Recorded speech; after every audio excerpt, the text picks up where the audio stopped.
Among millennials, a new acronym has become ever-present to coin their never-ending desire to do it all. It's FOMO, otherwise known as the fear of missing out. We wanted to dig deeper into this phenomenon, so we commissioned the FOMO report. Our survey found that, frankly, nearly 2/3 of Canadians admit to experiencing FOMO. But with millennials, we saw some unique trends, specifically as FOMO was driving them to live larger than any other generation before them.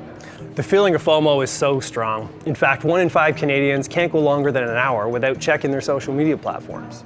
To gain insight in this phenomenon and to better understand its effects on millennial, a citizen team sat down with some of these young adults over some pizza and beer.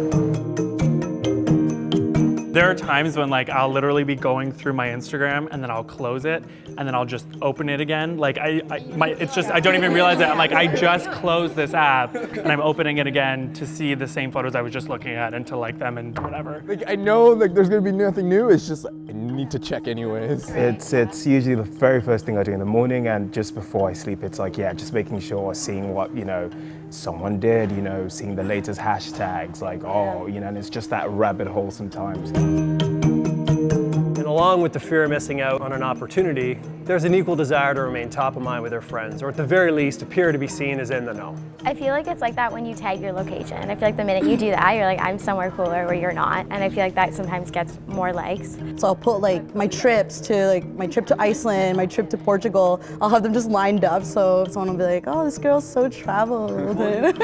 For me, my FOMO is usually rooted in the fear of not being able to contribute in a social setting. One of the key drivers of FOMO is the connection to experiences. And more specifically, of course, these leading drivers of FOMO tend to be trips and vacations, parties and events, and of course, food. I have FOMO every day, always.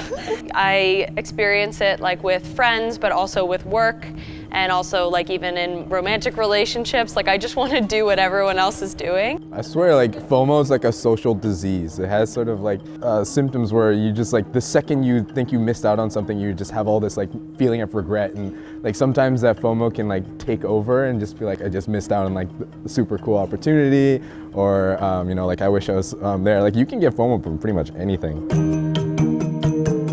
We thought that if FOMO can elicit such strong feelings of missing out on important opportunities and experiences, then it has to have an effect on millennials' daily lives.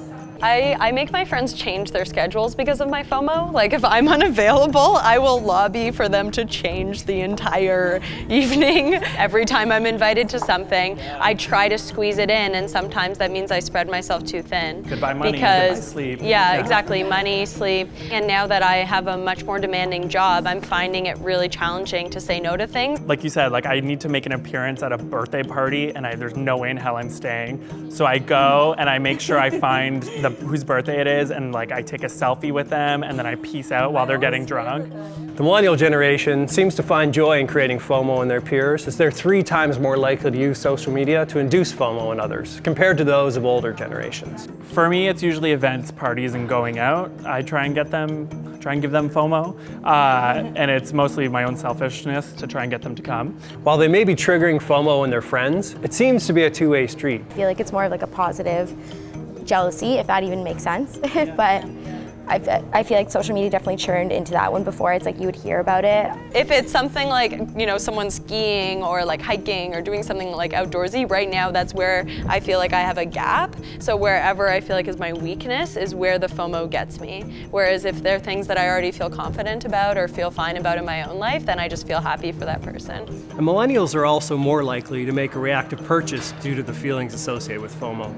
In fact, we found inspiring FOMO and the use on different social media platforms can greatly impact their perspective of a brand or an influencer. A lot of the things I see in social media will influence what I end up deciding to do in the future. Anything I see, I'm more likely to follow a friend's recommendation of their photo of, Good Sun or Chanticleer or what have you. If you look at Instagram, for instance, the accounts that do horribly are the ones that just have all sorts of random crap from everything, whereas opposed to the ones that have huge followings are very curated, very specific, style or content. Maybe it speaks to our generation in that we want more educated attempts to get us to buy your thing, or just something with a little more eloquence and fluidity in how we get that information.